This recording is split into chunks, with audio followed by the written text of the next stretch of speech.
I was raised with the belief that emotions equals weaknesses. So whenever I expressed any emotions, anger, sadness, or just had a bad day, I would get punished for it. So in order for my brain to avoid this punishment, it had to suppress my emotions. I had to become emotionally numb on the outside in order to avoid any punishment for these emotions. So in my mind, little Alessia created the belief emotions equals weakness equals punishment. And this was my belief until 2 years ago actually. This was my belief for so long because this was engraved into my brain when I was a child. And you know me now, you know I'm a very emotionally empathetic person, but until 2 years ago people actually came to me and told me, you are so cold-hearted, you are so emotionally numb, you never show any emotions, you always have this poker face. And this was when I realized, okay, this mask I had to put on in my childhood, I never took it off because I still believe this world is a dangerous place and it will punish me if I show any sign of weakness, any sign of emotions. So I was just emotionally numb. Every time I couldn't express love, I couldn't express affection, I couldn't express anything because I believed that I would get punished for it. Because this was what little Alessia experienced the whole childhood over and over again. It was during my healing journey that I realized I am allowed to cry, I am allowed to be sensitive, I am allowed to express my emotions. There is nothing wrong with me. And the people who use that against me or who would use that against me, they do not belong in my life. So they are the problem. If someone uses your emotions against you or telling you that you are weak for expressing them, you are not the problem. They just can't handle with it. When you are doing this inner child work, there are going to be a lot of emotions that want to rise up to the surface, and please allow these emotions to be felt. You are safe to express them. You overcame it and I am proud of you, okay? You can feel this emotion and then release it. Because in order to release anything that is stored within us, any trauma, every heavy emotion, we have to first feel and release it. You can't release anything that you're not allowing to yourself to express. So whenever you feel an emotion rising to the surface, okay, allow it. Envision yourself how you hug your inner child and tell your inner child you are allowed to release, you are allowed to feel, I am here for you, you are safe. It makes me so emotional just to think about it. Just imagine you had a person in your childhood telling you, hey, you are safe for expressing your emotions, you don't have to shut it down, I am not going to, I don't know, punish you for having it. This is how you heal, okay? By giving yourself what you needed when you were younger and not by repeating these things that those people teached you and suppressed everything you had to suppress in order to survive. This just signals your brain you are still in survival mode, but you are not in survival mode. You are safe. Allow yourself to feel safe by doing things that people who feel safe do, because people who really feel safe, they are not going around telling people you have to become cold-hearted. No, they are not doing this because they know they are safe to express their emotions. They are safe to release it. They are safe, they are protected. So allow yourself to feel these emotions. Don't suppress them, don't rationalize them, don't shut them down. Allow yourself to feel them, okay? So many people are so scared of their own emotions, and that's why they go around and saying people, you have to become cold, you have to suppress your emotions. No! The only thing that you have to do is to feel them, because that is the only way to release these emotions. You are not going to release these emotions if you don't allow yourself to feel it. And I know we always hope that someday someone is coming to save us, but it's later on that we realize we have to save ourselves. There is no one saving you if you do not want to save yourself. You can only save yourself. I can save you, no one else can save you, okay? Trust me, if I could, I would take all of your pain and place it onto my shoulders, but I can't. As much as I would love to, I can't. But I can give you the tools that you need to heal yourself. And honestly, I am so thankful for myself. I am really thankful for myself because I saved me, and you should be thankful for yourself too because you are going to save you. I don't know why it's so normal for us to hate the person whose body we live in, whose thoughts we know. Why do we hate ourselves? Like, the world can be a dangerous place sometimes, okay? People come to us, hurt us, damage us, and we have the opportunity to go back into ourselves. And if that place inside of yourselves is a rotten home, I don't know. Like the world hurts you and you go back into yourself and there's this inner voice hurting you too. No, you have to create an inner place of peace. You have to be able to go back into yourself and find the peace that the world may not give you. And if the world does hurt you, you have a place inside of yourself where you know, okay, if I go back into myself, there is a voice telling me that I am worth it, that I am loved. You have to really love yourself and appreciate yourself, because the world will not do it for you if you don't do it for yourself. And my mind was a rotten home once too, but now my mind is a castle. My mind is a castle. I'm filling it with positivity, with love, with light, with knowledge. I just consume media and just consume knowledge. And if I know that this is going to help me in some way, I almost completely blocked negative music out of my life, because I realized how much it affects my emotions, how draining it is for me to listen to all of this music that I maybe listened to when I was really depressed.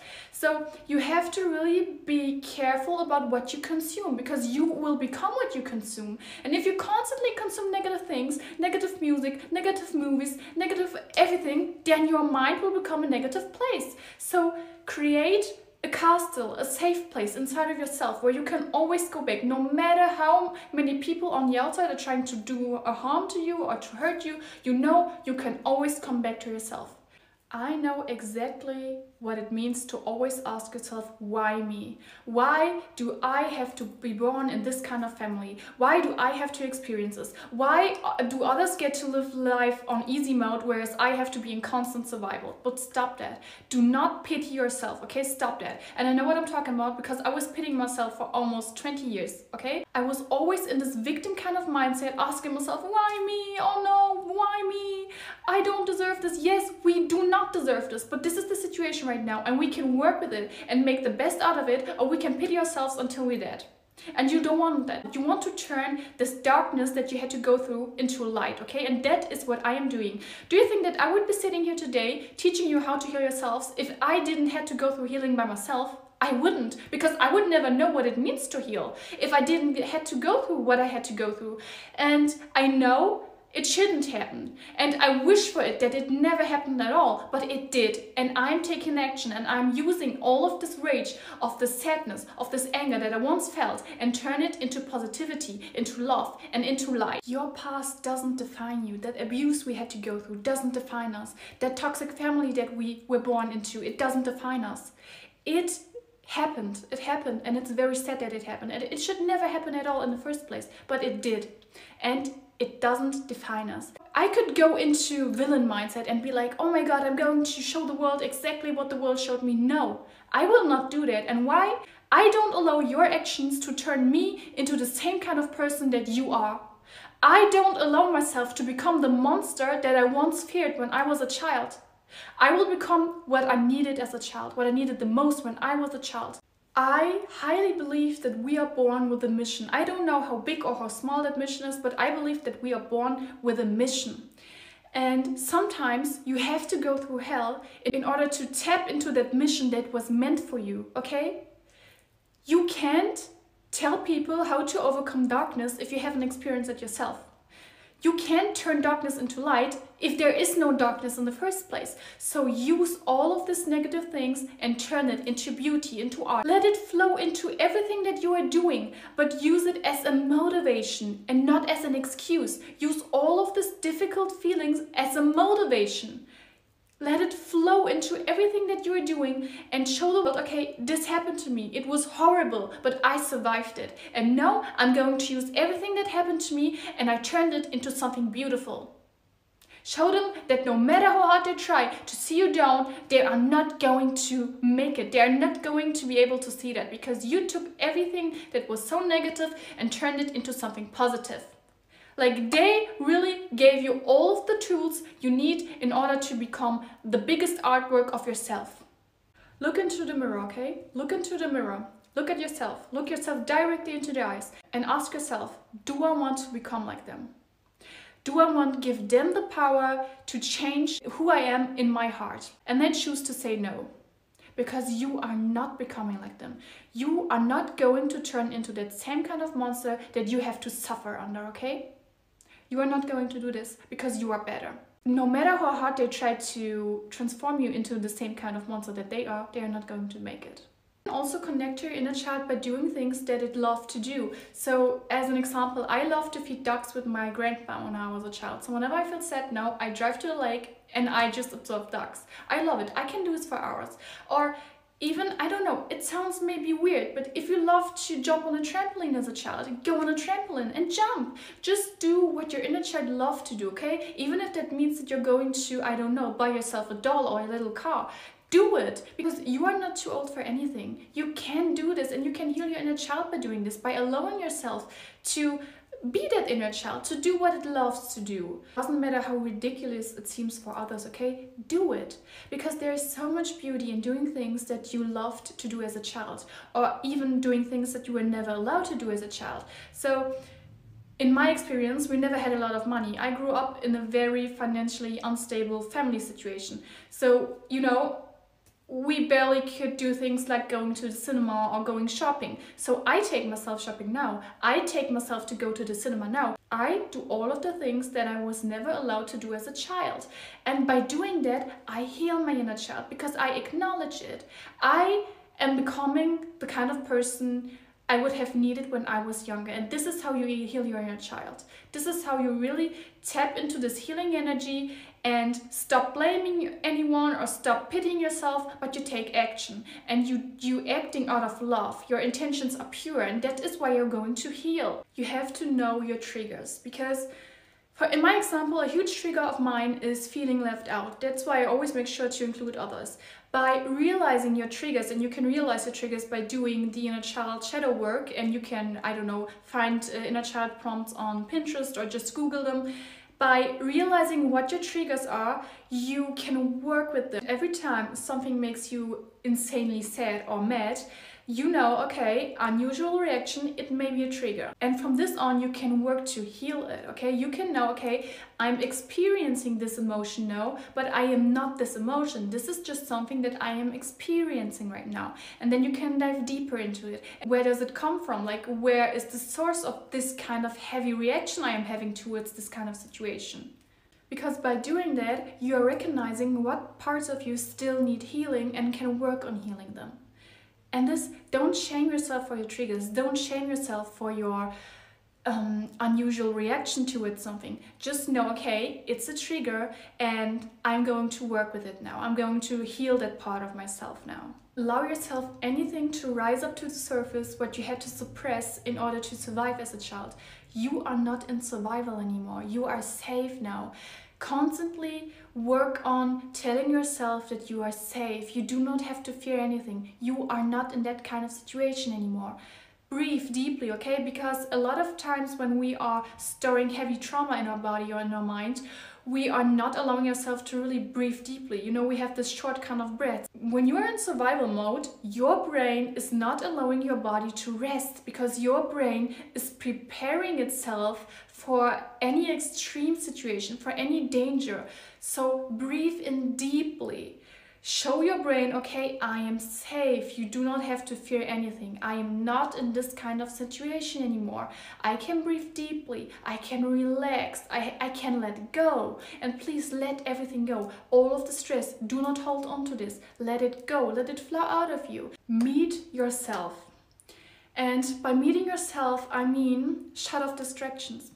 There are a lot of people who avoid meeting themselves by, I don't know, jumping from relationship to relationship, finding new things to obsess over, finding new people to obsess over, keeping themselves so busy that they don't have any time to really meet themselves.